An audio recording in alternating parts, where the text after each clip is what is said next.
जन्म से किसी की पुत्री, धर्म से किसी की पत्नी और कर्म से किसी की माता।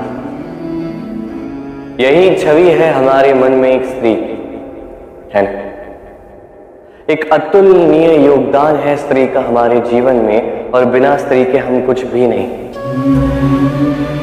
पर अधिकार यहां हम भूल कर जाते हैं।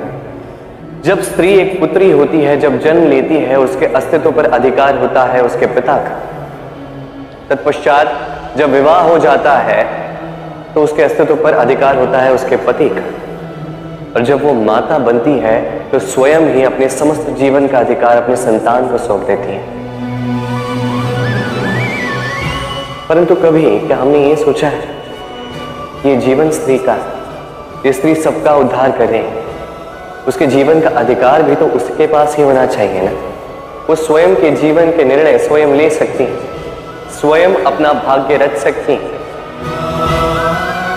और ये करने के लिए हमें स्वयं को बदलना होगा, सोच को बदलना होगा। क्योंकि ये सोच ये आज या कल की नहीं, ये वर्षों से चलती आ रही है और वर्षों तक चलेगी यदि हमने इसे नहीं बदला। और हम तभी बदल सकते हैं जब हम स्वयं में आज परिवर्तन लाएं। आज के पश्चात, इस क्षण के पश्चात किसी भी स्त्री पर अकारण अधिकार स्थापित करने से पूर्व सहस्त्र बार सोचना। क्योंकि जब स्त्री अपना अधिकार छीनने पर विवश हो जाएगी तब केवल और केवल महाविनाश ही होगा।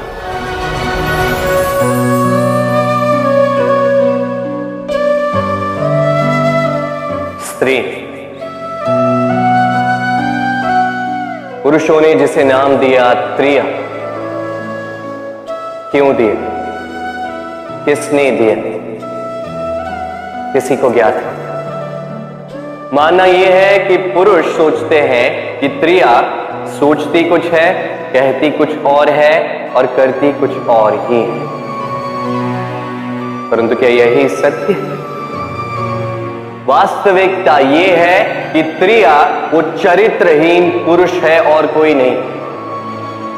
वो पुरुष जो स्त्रियों से कहते हैं कि आप माता, आप देवी, आप बहन हैं, और सोचते क्या?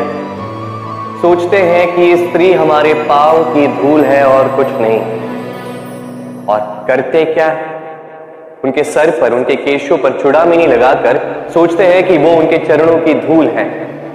स्त्री का मान भंग करते हैं, उन्हें दासी समझ लेते हैं। मत भूलिएगा, यत्र नार्यास्तु पूज्यन्ते रमन्ते तत्र देवता। अर्थात जहां नारी की पूजा होती है वही ईश्वर वास करते हैं। और जहां नारी का अपमान होता है वहां ईश्वर और भाग्य दोनों रुष्ट हो जाते हैं। स्मरण रखिए, यदि नारी कल्याणी है तो नारी महाचंडी भी बन सकती है। यदि नारी माता बन के जन्म दे सकती है तो नारी मृत्यु बन के विनाश भी कर सकती। जहां नारी का अपमान होगा वहां महान भारत भी महाभारत की ओर जा सकता है। स्मरण रखिए, नारी का अपमान कदापि नहीं हो सकता। और यदि नारी का अपमान हुआ अर्थात आपका विनाश आपके निकट आ रहा है, और ये उसके पहले कदम की पहली आहट है। यदि संतान कोई दुष्कर्म करती है तो क्या उसका अपराधी केवल वो संतान होता है? नहीं। यदि संतान दुष्कर्म करती है तो उसके अपराधी उसके माता पिता भी, जो पुत्र मोह के कारण उसे अनुचित करने से रोक नहीं पाए। अपराधी उसके पितामह भी, जो अपने उत्तरदायित्व के बोझ के कारण कभी परिवार पर ध्यान नहीं रख पाए, उस संतान को कभी दंड नहीं दे पाए। अपराधी उसके गुरु भी, जो अपने शिष्य के ये कुकृत्य देखकर भी उसे प्रताड़ित नहीं कर पाए। एक भावी राजा का कर्तव्य है कि प्रजा के समक्ष वो एक उत्तम उदाहरण प्रस्तुत करे। परंतु यदि इतना अनुचित उदाहरण प्रस्तुत हो रहा है तो माता पिता का, घर के बड़ों का यह कर्तव्य है कि वो उसे वहीं पे रोक दें, या तो प्रेम से या तो दंड देके। यदि नहीं रोका गया तो महाभारत अवश्यंभावी है। भोजन। अब भोजन पाने के लिए मनुष्य क्या कुछ नहीं करता है, हर संभव प्रयास करता है। फसल उगाने के लिए बहुत परिश्रम करता है, किंतु कई बार बहुत परिश्रम करने के पश्चात भी फसल अनुपयुक्त निकलती है। कारण क्या है? कारण यह है कि आपने परिश्रम तो पूर्ण किया, पर आपका ध्यान उस बीज पर गया ही नहीं जिसे आप बो रहे थे। इसलिए कभी भी किसी भी बीज को बोने से पूर्व उसकी जांच कीजिए, यह अत्यंत आवश्यक है। और उसी प्रकार जब बात आती है कर्म की, तो केवल परिश्रम पर्याप्त नहीं है। उस कर्म के पीछे आपका कर्तव्य क्या है, आपका उद्देश्य क्या है, ये जानना अत्यंत महत्वपूर्ण है। इसलिए कर्म कीजिए, किंतु उस कर्म के पीछे आपके कर्तव्य के महत्व को भी समझिए। आपने कभी किसी साधारण पक्षी को देखा है, जैसे गौरई? वो क्या करती है? किसी वृक्ष की टहनी पर अपना घोंसला बनाती। अब वहां पे घोंसला बनाना सरल है, क्योंकि सामग्री जो है आसपास मिल जाती, परंतु समस्या है आक्रमण। कोई सर्प या कोई और पशु उसके घोंसले पे, उसकी संतान पे आक्रमण न करते, इस बात का भय होता है।